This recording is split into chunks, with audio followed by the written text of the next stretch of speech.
Get this figure and more at the Big Bad Toy Store, links in the description.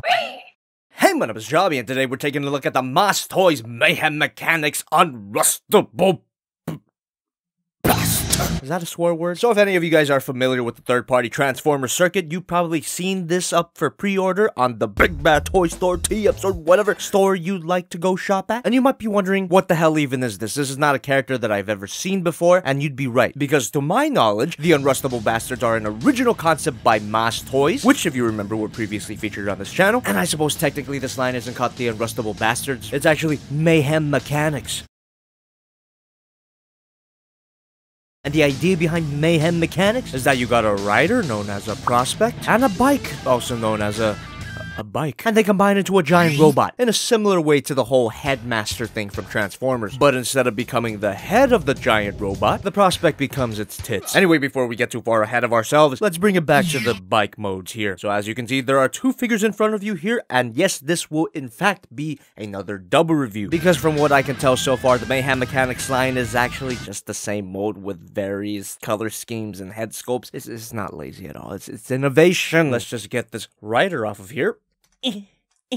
The painting and the sculpting on this figure is awesome. This is a great design for a futuristic chopper, kind of like Ghetto Akira. And this specific figure with this color scheme is known as the Unrustables, and the Unrustable has a very appealing orange and black color scheme. This is in contrast to the other figure MAAS Toys provided me, the Spector Rogue, which has a stark white, almost plain looking color scheme. I guess some of you could argue that the pure white color has a sort of elegance to it, Richard Spencer. But in my opinion, the orange and black just works way better for this mold. And interestingly, this color scheme was actually a Kickstarter exclusive. Forgot to mention that little detail. This toy line was actually a Kickstarter funded project, and I guess the Unrustable Bastard here was a tier prize. But hopefully now, since the toy line is officially released, you don't have to be a Kickstarter backer to get this color scheme, because who financially supports their artist anymore, right? We're all bad people. The control console here is nicely printed. There's another toy reviewer right there. It's more apparent on the Spector Rogue that that's a piece of kibble. And you get a nicely printed on Unrustable logo. And the Specter Rogue also has that logo, except with the Specter Rogue logo hastily spray painted on. So the bikes here are only one part of the equation that is the Unrustable Bastards. That was just my really choppy transition into talking about the prospect. This little guy looks awesome. There's not much painting on there, but there is a surprising amount of mechanical detail. Of course, I also received the Specter Rogue prospect, which, just like the Specter Rogue bike, I prefer less than the Unrustable. I mean, both of these guys are pretty plain in terms of color, but there's something about the darker colors that looks more appealing on this mode than the white. Like to pigu go home. And of course, if you get the prospect into the proper position, you could plug him in nice and easy into this peg on the seat. Get his hand on the handlebars here, and bam, he's hauling ass. I mean, the bike and the prospect, they look pretty good separately, but together they look almost unrustable. That makes no sense at all. Hey, you want more videos on a consistent basis? Well, this is the price you gotta pay. I don't script any of this shit. And if this looks a little too simple for you, you spoiled little brat, you get a few accessories to accessorize him. No script, remember? So for the bike, you get this pair of shotguns. The handle can fold in, and you could clip them on really cleanly onto the... It looks cool. What doesn't look as cool are these smaller guns. I mean, they don't look bad, but I prefer my guns bigger and longer. Haha, funny pee-pee joke. And you get a chainsaw. And when you put this bad boy on the bike, it's absolutely brutal. And as an added bonus, it's actually sharp. As for the prospect, you get an alternate head. And you can simply remove this head here, plug that one right in. And this head is really cool. Has a lot of character to it. I mean, he's even smoking. It's like an evil version of Cup. And as a side note, for some reason, this alternate head had a num mark on it, so you have to snip it yourself. And for the final accessory, at least for the Unrustable, it was hidden in plain sight on the bike all along. These are actually tiny guns for the prospect to hold. That's just a lot of fun. That takes care of the accessories for the Unrustable, but what about the Specter Rogue? Well, for starters, this guy doesn't come with the side guns here. The prospect comes with a different alternate head, which looks amazing, by the way. Really digging that zombie look. And his weapons are completely different, but they do plug in the same way, making my job as an editor easier. You get a big old cannon, some kind of weird axe cannon combo, and you get a circular saw, which, to my never-ending delight, it actually spins. After the prospect, you get a big old scythe, which seems to fit the whole spooky theme of the Specter Rogue. Careful though, oh shit. And if you think that's not enough stuff for your prospect, separately sold prospect packs are available. It comes with a whole nother prospect, but we don't really need that that unless you're building a gang of them, which is what MAAS Toys wants to encourage, actually. You see, the names of Unrustables and Specter Rogues are not describing a particular character, they're describing a whole gang of characters. Anyway, we don't need this right now. The prospect pack comes with an extra pair of handguns, a pair of shotguns, and for fuck's sake, I forgot to mention that the Specter Rogue prospect comes with a pair of shotguns. You get a SWAT! Another alternate head, which is unceremoniously unpainted, for God's sake. You also get what looks like a flamethrower, I guess. Another scythe, and an arm and a leg. Switching out the leg is pretty easy, just remove that from the ball joint. Also, the leg works for either side. But switching out the arm is a little more inconvenient. I mean, yes, it is on a ball joint, but it's not one of those ball joints that you could just pop off. It's really deep in there, which means you actually have to unscrew this goddamn piece. Here it is. Looks pretty cool. I'm not a fan of unscrewing the figure to change out the limbs, but it's meant to be as a one-time thing if you're building up a gang of prospects. You know, you can have one prospect with normal limbs and another one with the messed up robotic limbs. You also get a bunch of these things, but they're more relevant to the robot mode, so we're not gonna talk about them right now. And one more accessory, the Unrustable figure comes with a patch with the Mayhem Mekanics logo on it. And it makes sense that this patch would come with the Kickstarter figure, because if you were hyped enough for this concept to donate money to it, you would give a shit. It was It was backwards the whole time, for goddamn. So the bike could actually steer. The mirrors can rotate individually. Little clips on the side here on a ball joint, which gives the weapons adjustability. And the bike could roll really nicely. I should also point out the bike stands up pretty well without the use of a kickstand. And now we'll bring back the prospect, because for such a little guy, he is packed full of essential vitamins and minerals. Ball joint at the head, can't look up that far and look down that far. Ball joint at the shoulder allows for a 360-degree rotation. Arm moves out, and some forward and backward movement. Bicep swivel, double bend at the elbow, swivel here. An extreme crunch, which is more for the transformation. Swivel at the waist. Ball joint at the hips allows for a high kick. Can't move back that far. And you see the hip section is designed in a way that allows for the ball thigh swivel. Bend at the knee. This second joint is stupidly tighter. And a fairly unlimited ball joint at the ankle. Gives you a pivot, up and down. And of course, posability on the prospect is unexpectedly fantastic. You could do a lot with these guys. They're also fairly solid, so that's plus. That goes for the bike as well.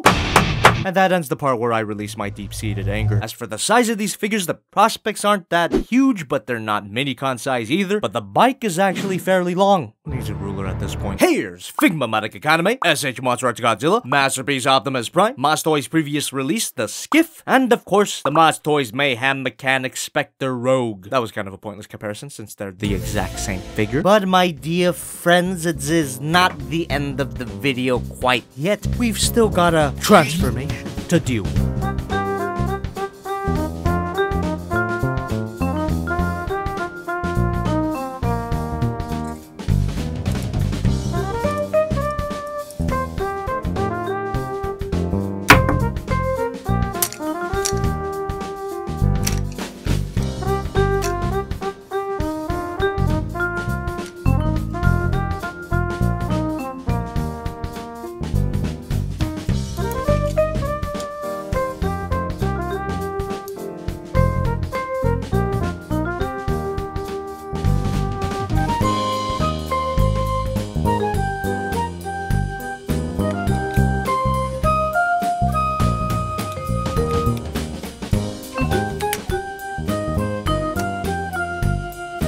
And here we have the robot mode. It looks very good. Painting on here is very minimal, but the mechanical detail more than makes up for that. And I really like this gangly, almost creepy looking design, even though it looks sort of Michael Bay-esque. But in a good way, the robots weren't the worst thing in those movies. I can't let it go. I'm sorry if you love Michael Bay. It's pretty impressive how the compact vehicle mode just stretches out into a really big robot mode. And not only is it big, but it's pretty chunky too. Not visually, I mean, this guy looks like a stick. But I mean chunky in the sense that it actually feels very... What the hell was that noise?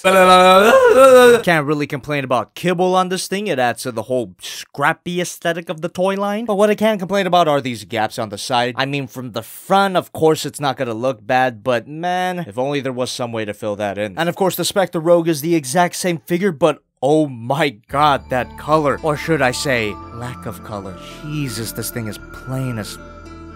Paul Rudd. I mean, I get it, the Specter Rogue is supposed to be a spooky, scary ghost, but even then, there could have been at least a bit more color here instead of plain pure white. It almost looks unpainted, but the cool design and sculpting saves it from being completely boring. Maybe there could have been more of this color throughout the figure. That would have been nice. That's just my personal taste. And speaking of plain, the chest does not really bother me, actually. The whole prospect combining with the bike gimmick is done pretty well here, and the end result is not too bad. I mean, you could barely tell that his titties are a separate robot. But if you think the chest is too plain, you do get alternate chest pieces. You simply pop those off, and you could just plug that right in there. I mean, it's not a mind-blowing change, but it does add that little extra bit of color. And the previously mentioned prospect pack comes with even more titty augmentations. Oh yes. You get a pair of these, some of these, some of these, and some of... Ouch. Someone's got the nipple rash. And moving up to that head sculpt. I love it. I mean, it is just the plain black head with the Unrustable logo printed on there, but there's something about the simplicity and that orange and black color scheme that really gets me going. But if you're not a fan of this head for some reason, you do get a few alternate face parts. You simply pop this off and you had to make it complicated, didn't you? First, you gotta take a screwdriver and unscrew the... You get this face, and this face. And I have to assume all these faces are not the same character. They are, in fact, different people. Again, the Unrustables is not a character, it's a whole gang. But from all of them, I have to say this one looks the best. I mean, it's second only to the default face. As for the Spector Rogue...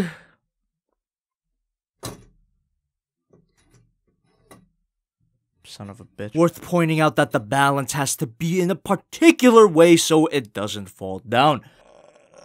There we go. The Specter Rogue doesn't come with alternate titty pieces on its own, and obviously the face sculpt is very different. I actually really like it, but I like his single alternate face a lot more. Jiminy Christmas, that's scary. And it gives me that bit of extra color I'm craving. And I really hope that this is an isolated incident, but on my Specter Rogue figure, the prospect refuses to plug in all the way. No,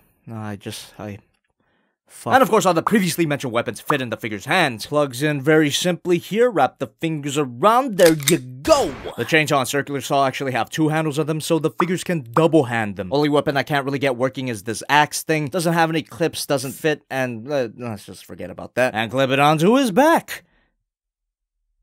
You can store the weapons the same place you clipped it on the motorcycle, yippee. So details, accessories, that's right. Ball joint at the head, up, down, shoulder ball joint, forward, backward, moves out, shoulder can shift, some of that. Ball joint here, every ball joint, double bend at the elbow, ball joint here, wish it snapped in, ball joint here, every hinge joint here, hinge joint at each finger, including the thumb, and a bend at each of them too. No ab crunch, but you do get a waist swivel, rotation at the leg, can't move back that far, one of the... This hip guard can rotate, and you get one of these. Bend at the knee, ankle guard can rotate all around the wheel, and that could act as another knee bend, why not? Ball joint at the ankle allows for an extreme pivot, up and down, and every ball joint, not really this one. Posability on these figures is fantastic, but you just gotta watch out how they're standing up, because depending on the angle that you have the feet, it's not gonna be flat on the ground for whatever reason, resulting in I wanna die. How does it feel to watch content that repeats itself over and over? Gotti. Let's do some size comparisons. Godzilla Prime, Skiff, and Specter Rogue. Now it's just falling apart. It's actually quite terrible. Overall, both of these figures are awesome. And to prevent any controversy about my grade, no, that did not count as a double kiss, it counted as a single kiss for each figure. But I do prefer this one, not only because of the beautiful color scheme, but because this one is, for some reason, not that solid. What the hell? I'm not as in love with the figures as MAAS Toy obviously wants me to be, but I will say if this concept appeals to you in any way, you will love these things, especially if you're someone who'll get multiple of them to complete a whole gang. And if you're only gonna get one of them, I do recommend this one, if it's readily available. I'm not sure yet. But what I do know is that these guys are readily available at the... And... put it in my app. Like I said, if these things interest you at all, it'd be worth it. Right? So, like many of you guys, MAAS Toys sent this figure to my P.O. Box. P.O. Box 329, Aurora, California, 90651. And this month's fail box is fast approaching. Leave a like if you liked the video. Leave a comment if you have anything worthwhile to say. Most likely not. And spend your money responsibly, guys. I mean, you could trust me with financial advice, right?